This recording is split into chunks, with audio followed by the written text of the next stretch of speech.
Our guest this week is a four-time Pro Bowler and an All-Pro in 2000. He played for four different teams, but only two different franchises: the Houston Oilers, the Tennessee Oilers, the Tennessee Titans, and of course the Philadelphia Eagles.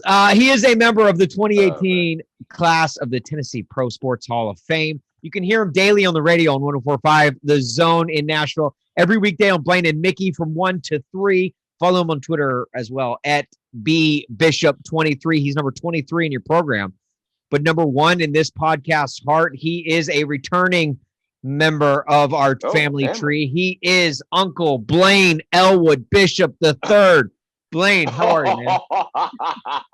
Man, cool, man. Hey, I was listening to you, man. All the All Pros in Hall of Fame, and I'm missing one Hall of Fame.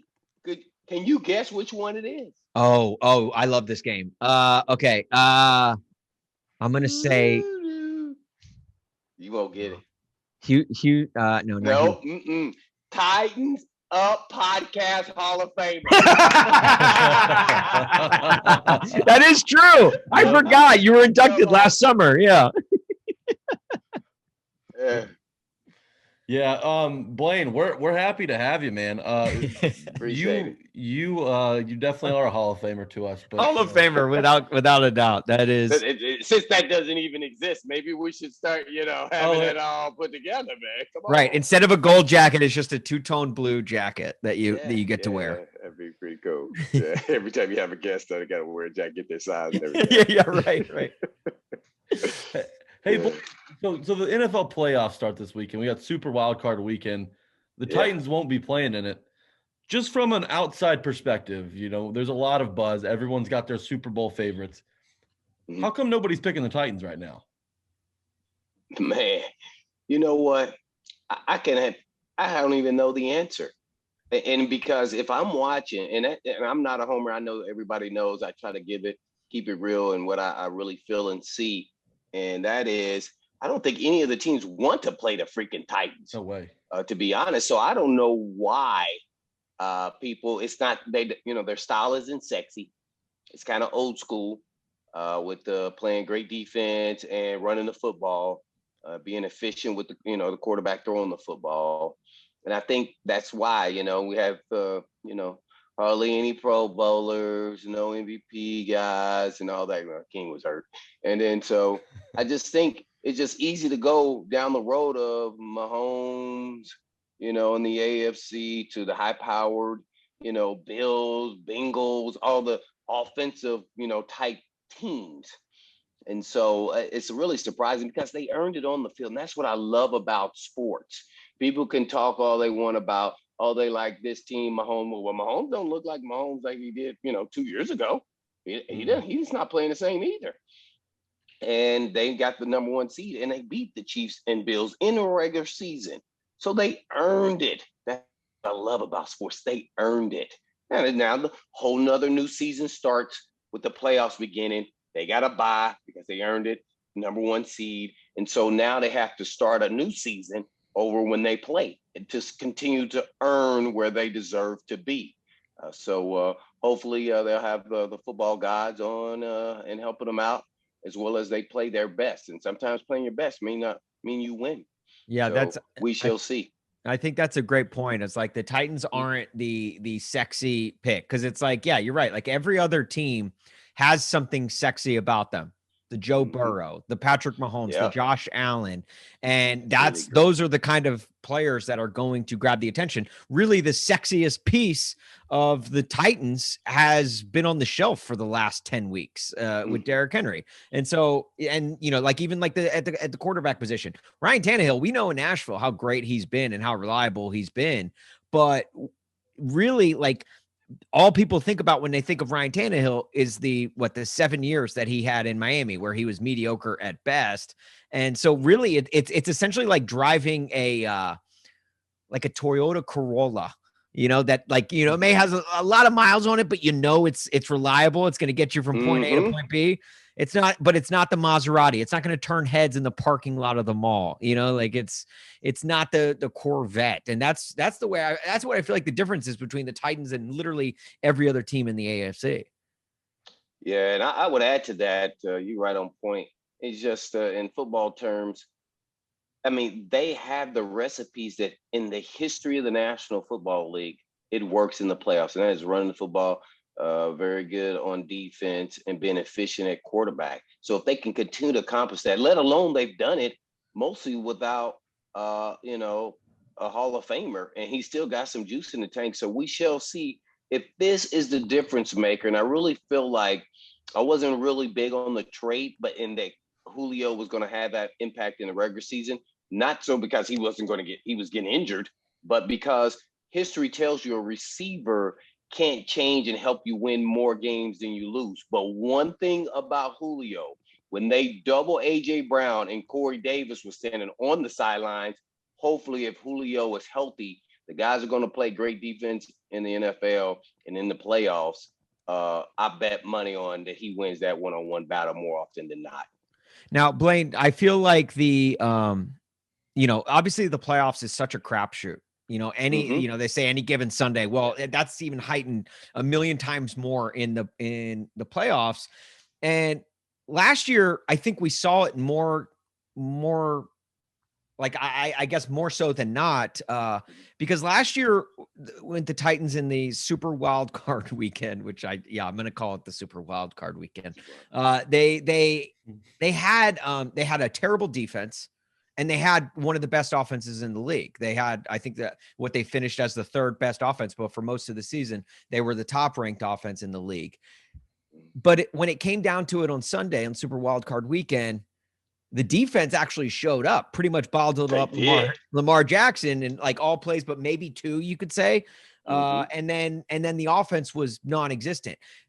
Are there any worries for you for this year's team going into, obviously we're 2 weeks away from the game. We don't even know what team we're going to be playing yet, but is there any concern that like something like that could happen to where this defense that has been rock solid all year, maybe they come apart and the offense shows up in a big way? Like, I don't know, like maybe like the tables are flipped kind of like they were last year.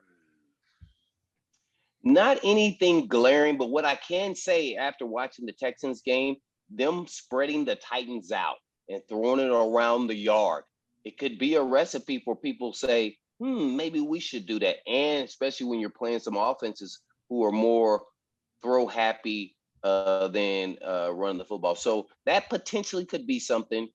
I think having a week off, I'm blinded by all the things, my history in the league with that happened to me twice. My rookie year, we won 11 in a row, and we lose to Joe Montana and the Chiefs, and we dominated. And then in 2001, I guess, season into the Ravens. And both those times, I would have told you that we were going to the Super Bowl, we're going to win it. And it was no question, not just me, the entire team.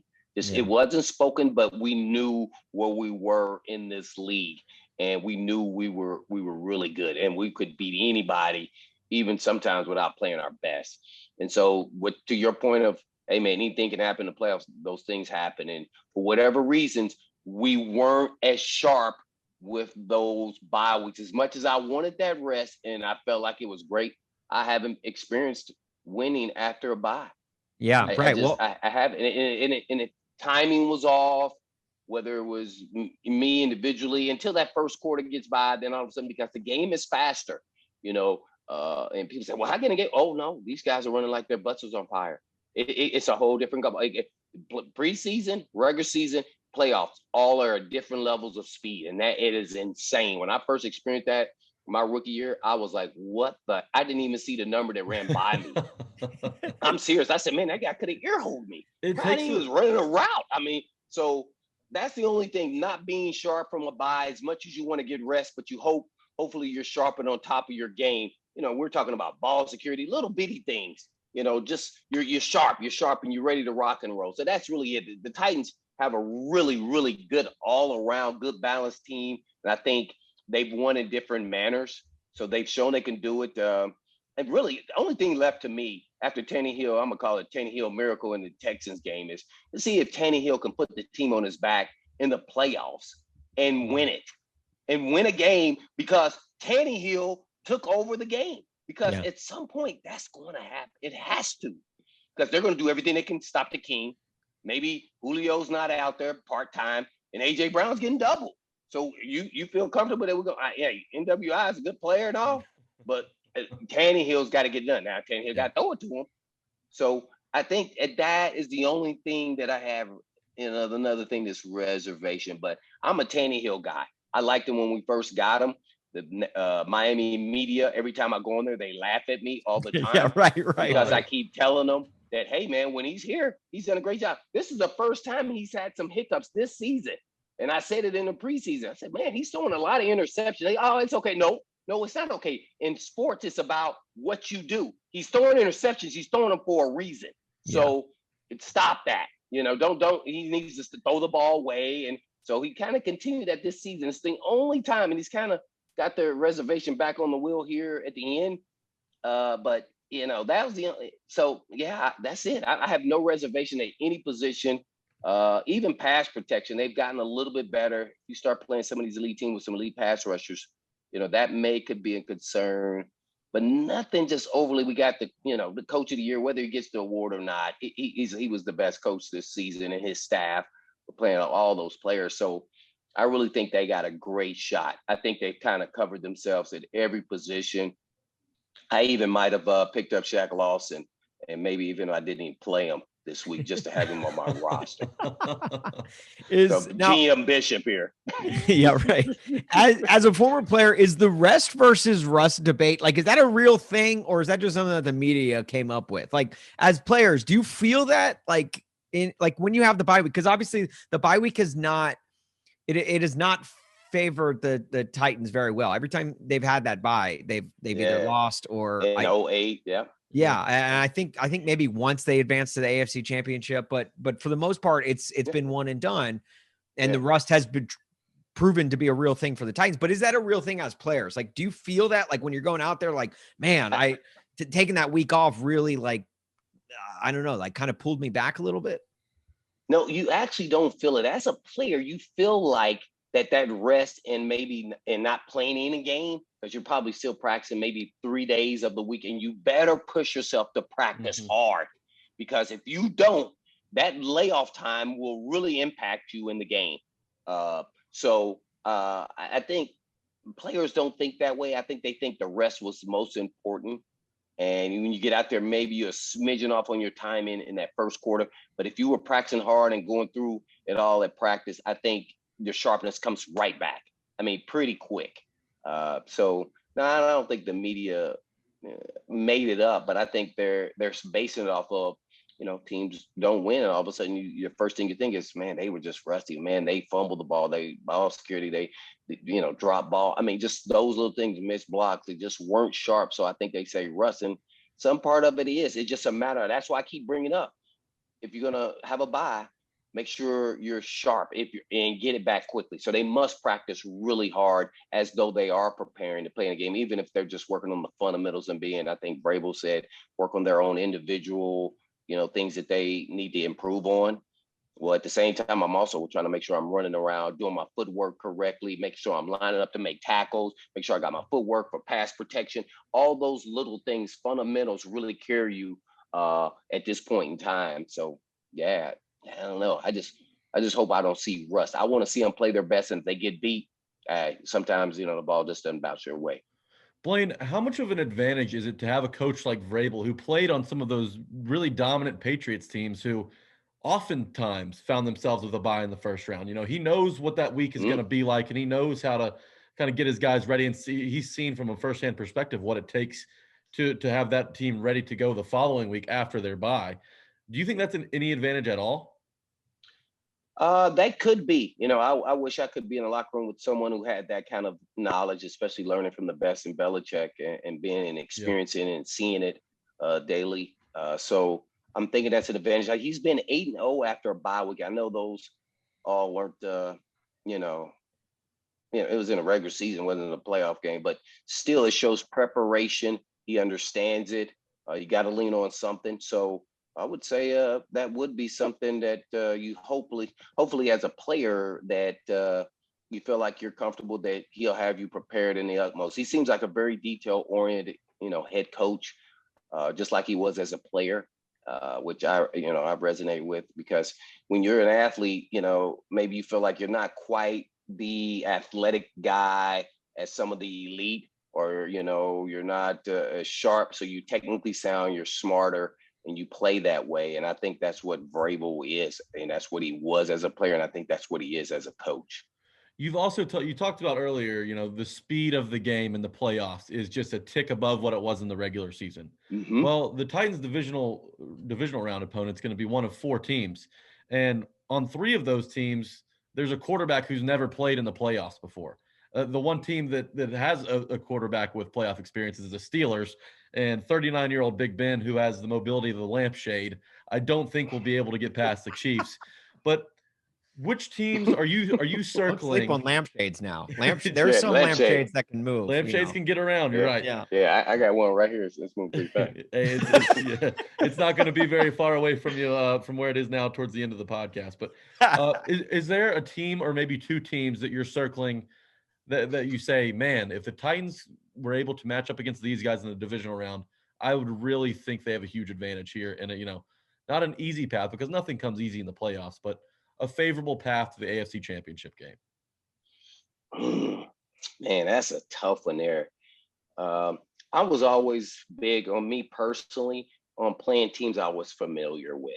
Okay. So whether that be the Bills, the Chiefs, I like to know the person I'm playing. I know what they like. I like their scheme. I understand what the coordinator is trying to do to attack our scheme. So I was real big on all those things. So familiarity was big for me. So a lot of people say, oh, I don't want to play the Chiefs or even the Bills, who we beat at the end. They almost beat us right there on the goal line. I'd rather play teams that I played. Something about Joe Burrow, and I liked him in college and he's kind of carried that same stick with him. Is like, he's got this way about him, this confidence about him, even without the having experience. I wouldn't want to play them. And that's crazy to say. I feel like he's had a whole season now, healthy. I feel like he's going to be the next Tom Brady. This guy is the next, is the coolest customer alive. And he knows it. Yeah. He knows it. And it's just something about him. I wouldn't want to play them. And they got weapons all over the place. And they got a good pass rush. So their defense, not great secondary, but solid secondary. So they're the team, I think, and they got a running game. So they're even more potent. So I wouldn't want to play them. At least the Bills, them, you've played them. You got the mental edge. You beat them, especially the king in their head. They don't have a real good running game. Josh Allen is elite, but he still hasn't done it in the game. I feel like he would try to force it and try to win it himself. So Josh Allen has a little bit of that in him, where he's like, he'll have like that 1 or 2 bonehead plays where he's like trying to do too much. And because he is there. I mean, the guy can run. He's a good athlete. He can throw it all over the place. Now he's real accurate, and he definitely has a strong arm. So and then Leslie Frazier, who was my DB coach in Philly, is the DC. You talking about a guy that acts like he, nothing bothers him. I mean, man, he doesn't change the facial expression and his tone or anything. He's gonna stick with what he came in the game with, and y'all just got to go out there and make plays. He lets you play freely. So, as much as I think they don't want no parts of Henry. They don't want none of that. I don't think they want to tackle. You talked earlier about how Davis Mills, the way he kind of like the Texans kind of spread this Titans defense out a little bit, kind of maybe potentially, gave the blueprint of how to beat the Titans. Do you feel like that?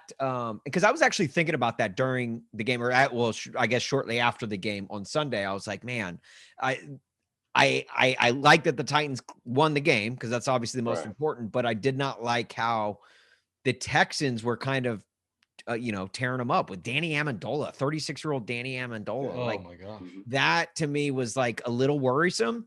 Do you feel like that's just a little bit of maybe like the Titans kind of, I don't want to say playing down to their opponent, because Davis Mills has been good at home all season, but was it the Titans playing down to their opponent? Like, do you think that is the one Achilles heel to this Titans defense? And Amendola, it seemed like he got into some of Brian Cushing's special sauce. Oh my gosh, Amendola that found Cushing, on the suspended list for some times in the Yeah, right. I'd be lying if I said I didn't wake up in the middle of the night in a cold sweat thinking of Danny Amendola. That how much like he was everywhere on Sunday. Yeah, not the 36-year-old one, right? This is for sure. It's a little concerning, but I'm gonna take you guys back. They made some adjustments. They were trying to figure out what they could get to work, and they figured out that this worked. Titans may have came into the game plan not even thinking that they would ever really do something like that. So they're hitting things on the fly. They're trying to make adjustments. Amendola got hot, and him and Mills was on the same page. And Mills, as you said, at home was great. And then the last 4 games, he's kind of gotten better each and every game. Right. You start watching him. I watched 3 games before. I was like, oh my God, man, he's getting good. I mean, he's going to be. I wouldn't go after a quarterback in the first round if I'm them. I want to see what this guy's got left. At least give me one more year of a full season as a starter to see what he's got. Yeah, he was a better rookie quarterback than Trevor Lawrence was this year. So yeah, I don't know if he had better talent or not, but man, Cooks is a pretty good player who wasn't out there either. Right. So it's a little concerning, but I think they went to some matchups. Molden was one time, Long on a double move at the linebacker spot in zone. It was Chris Jackson on the wheel route in the back of the end zone. I don't know who was supposed to be in there. That was safety or something. So there was different guys they were hitting, but it was obvious it was him. So here's my point. Amendola was his target. Why weren't we doubling Amendola? Well, it's probably one of those things where it's like, man, but there's no way Amendola. You kept on thinking he's not going to be the guy. Yeah, be the guy. And so did my bunny rabbit right here. Yeah, he was the guy. Stop Amendola. But some coaches look at it as, he can't beat us. Yeah. Well, he almost did. He almost did. Right. So, right. It's just they got on the same page, and Amendola's probably missed like 5 games this year or whatever it was, and so he's up there trying to play for another contract, whether it's with them or somebody else. Yeah, but he ain't done it all year. I think he surpassed his entire total in 1 game. Yeah, for the season. Amendola's name sounds like the next pandemic. It's like, oh, dude, I caught some Amendola. Yeah. He was making me feel sick on Sunday, so maybe he is. Yeah, I definitely got a little nervous there, but hey, then Tannehill, pulled out, a rabbit out of his hat, man, and Lewan got beat on that play, and he actually may have helped him stay up. Right, he did. Yeah. So that, hey, man, in this league, every week you look at it as own separate week. And if you win, regardless of the opponent's record and how good they are, especially when you're playing in division, hey, man, I got to give it to the Texans. They were playing hard. That was a physical game. And Cully was on the staff there in Philly as well. Really great dude. People love him. I ain't say he's a good head coach, but a great guy. He's the guy that they would play hard for just because how great of a dude he treats everybody the same, high energy, real respectful type of person. Sparta, Tennessee guy. Yeah, definitely. Yeah. But he, I didn't know that was in Philly that he was. All I could remember, he was the wide receiver. He was just running around talking the entire practice. I was like, dang, man, this guy he doesn't even get tired just talking. Come on, we're going to the next drill. Let's go. Like, dang, every day. I mean, he was just a positive affirmation type person, man. He was that guy. I mean, he waited all the way to 60 something to get a head coaching job. Hey, man, I don't know if he got better as a head coach though. You talk to people there in Houston, just managing the team and timeouts and things of that nature. He never really got to where he should be as a head coach, as though Vrabel did when he was in his first year. He gradually got better in game management and timeouts and all those things, and you can see it. Blaine, while it's nice to not have to face the Chiefs or the Bills until the AFC Championship game, and, the Titans still have some work to do to get there, it's hard not to look at the Chiefs or the Bills for that matter, but mostly the Chiefs just because that's a team that's given not only the Titans, but the entire NFL so much trouble in the postseason. And from the last time these two teams met in Arrowhead, the Chiefs offense kind of exposed the Titans, Tyreek Hill, and so the Titans were slower in the secondary than they are now. Do you think that this Titans defense is finally built to stop Patrick Mahomes and that Chiefs offense, or maybe not even stop, but to contain them? Well, all I can do is based off their last performance. I don't know where the pass rush went in this last game. Yeah. That's what I was really wondering. Like, where did they go? They're going to get a lot of pressure on Mills. Spent all his energy at Walgreens in Germantown. Hey, too soon. Too soon. Jack. Too soon. So I think the Titans organization and JR and Vrabel, everybody in the scouting department, they try to. I mean, they've got 4 legitimate dudes up front that, hey, you don't have to blitz every down to try to get pressure. So I think they have. That was a big point of mine 2 or 3 years ago, is that you got to build your team to beat the Chiefs. And that's why I picked Tampa Bay over the Chiefs, because of that. And last year in the Super Bowl. So I think they do have the recipe with the pass rush. And now they get a little bit of a rotation. They got about 5 guys that are legitimate. Hey, man, at any point, any of these guys can get after the quarterback. And, they've upgraded the linebacker position. And you just hopeful, that the cornerback nickel position can hold up. Fulton has played really well this year. I want to see Screen out there a little bit more. I really like what he brings to the table. I really love that signing. I liked him and couldn't believe he was available, because he was an inside-outside guy with blazing speed still today. And I'm not a real, Jackrabbit's on and off. I don't like on and off. I like consistency. Yeah. You may not get the splash plays, but I like consistency at my position, because as a player, I want to be able, as a safety, I wanted to trust my guys that you're going to be where you're supposed to be all the time. That don't mean you won't get beat for a touchdown, but be where you be. Just like what was the play intercepted? Who was that against here at home? Against Jimmy Garoppolo. Yeah, right. Okay, that was a great play. It was a smart play. He did what he's supposed to do, and he made the play. All right, well, the last 2 weeks, it ain't not so much. So I want to see a veteran player be consistent. So, I want to see if he plays consistent, he can be a difference maker really with the team, even if they, throw his way. Just that he's impacting the game to a certain extent, because he hasn't given up any big plays or boneheaded plays.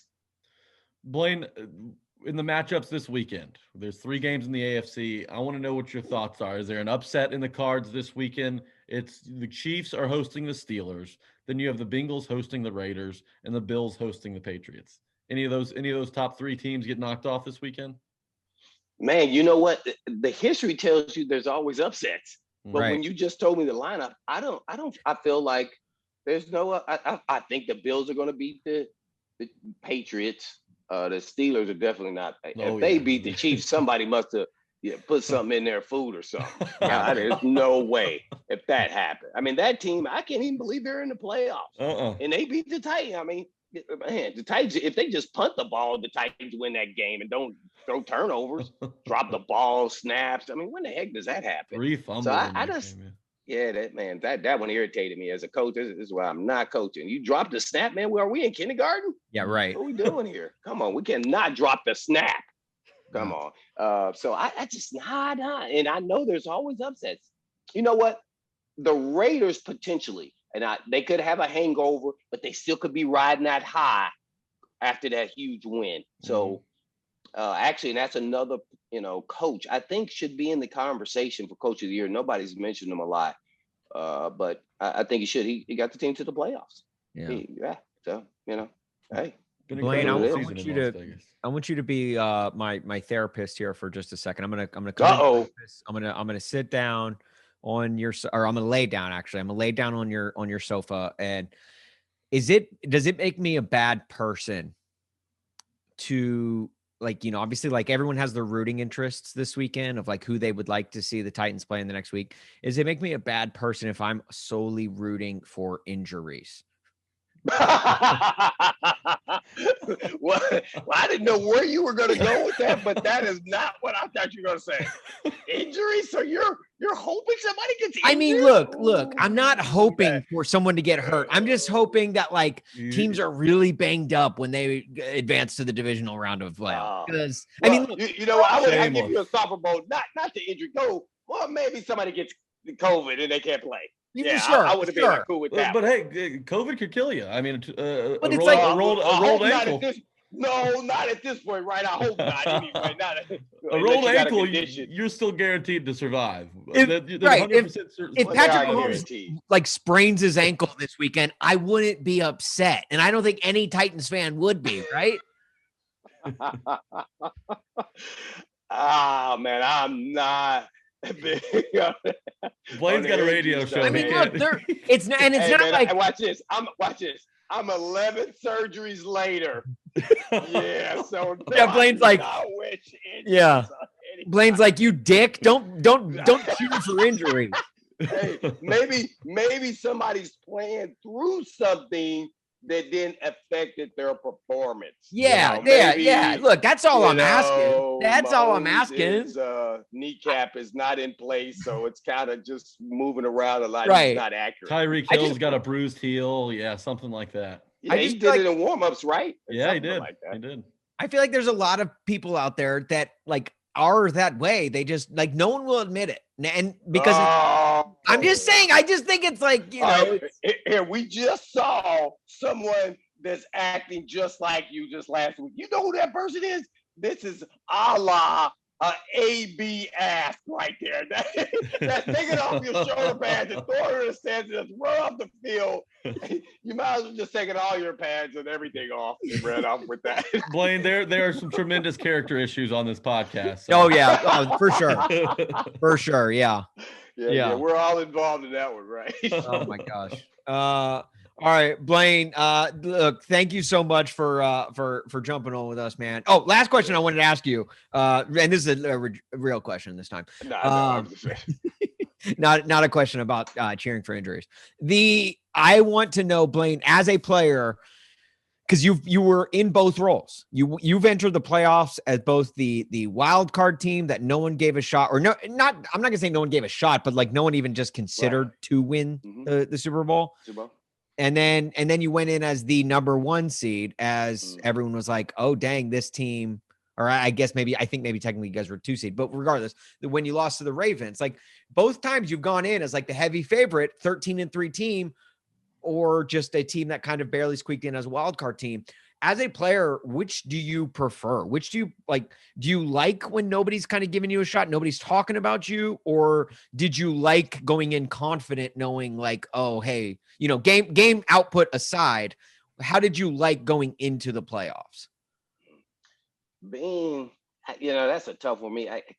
The lean on side. You know what? I'm gonna lean to more who I am, and that is blue collar. Never getting just due for what my role was. So I'm gonna go with, hey, I kind of like nobody's talking about, because that give me something else to have that extra edge. I was always trying to look for that extra edge so I could be nasty and just upset on game day. And you have to take yourself through that mentally. If not, you won't be where you want to be. And that only happened because somebody did something dirty to me in the game. And when we watched the tape after that, I played totally different. So I said, I have to find a way to recreate that every week. And so once I figured that out, it was always about somebody did something to me, or they think I'm not this good, or they talk bad about me or something, just some disrespect. So yeah, I think whenever you, as an athlete, as a competitor, you want every edge you can get. So yeah, I feel like not getting your just due and being kind of the, let's say, underdog, or not, not getting the respect or just due that you deserve. Yeah, I take that role because I play best with that. So you were a real life Bobby Boucher. You imagine people. I don't know if I was a real life. But you imagine come people up with different things every week. Yeah, water I think sucks. Our coaches would contest that. Yeah. What'd you say about water? What'd you say about my mama? And then rip their head off. Okay, I'm gonna give you a good one. I don't know, you probably guys don't even know this guy, but this guy I played little leagues with growing up. He went to Notre Dame, wide receivers, has a lot of the record. Derek Mays, he played for Green Bay. Okay. So we're playing them, and so this is not in the playoffs, but this is just a regular game. So every week I had to, come up with something. So I actually, this actually happened, but he had nothing to do with it. I said, that's the guy that robbed my mom and stole her car. What? Yeah.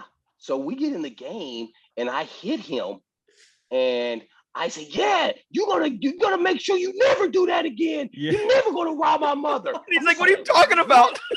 Here's what made me snap out of that mold. It was crazy. He called me by my nickname, and anybody who knew my nickname, I knew me. He says, "Woody, what are you talking about?" And I go, "What?" "Oh, I just messed with you, man. I was just messing with you." I was serious as a heart attack. I had envisioned all week that he had robbed my mother. Yeah. And every week I came up with something different. Sometimes it was just, oh, he's not going to get up and go first down in front of my face. He's not going to do that. No. That not the guy who robbed my mom. Nope. Yeah. Anyone else? Sure. Yep. See, there you go. So That's every awesome. week you must find something. And once I realized that was the sticking point when somebody illegally blocked me, and I thought I tore my ACL, and I didn't. After that, I tried the entire game to stay within the rules and not get a penalty, and I was going to get you. Man, I was going to get him, and that was Hines Ward. I basically speared him in the ribs, and he just got up laughing because he thought I was going to get a penalty. I said, "Oh, I jumped up. Oh, my bad. You good? You good?" I'm like, "Ooh, that wasn't quite what I wanted to get, but that was good enough." Hines Ward is one of the few receivers that you do not want to piss off. He is a great blocker. Oh my God. Blocker. He would block you, and you're not even part of the play. The guy could be going down. He'll try to sneak you. Yeah. Yes. Yeah. He was that kind of guy. So I had a lot of respect for him, but I wanted to get him. Let's not bury the lead from that story though. Childhood nickname Woody? Yes, it is. Okay. Yeah. Anybody who knows me from grade school all the way, actually even through college at Ball State. Okay. We'll try and get some back on my Letterman jacket. Next time I come on, I have my Letterman jacket on. I can still fit it, by the way. Yes. It has Woody Bishop on that thing. That might be my high school one too. So if you ever come charging at me, accusing me of robbing your mom, I'll just say, "Woody, stop," and then you'll snap out of it. That's like the magic word. Yeah. Well, I was like, "Oh, dang, he knows me." Because nobody in the pros calls me Woody. They all say Blaine. We need to get a couple of our listeners who are listening to this to call into Blaine and Mickey. And ask for Woody. And see what Lucas thinks back there. And I will contest to the day that the ladies gave me that nickname. No. Oh, hello. Hello.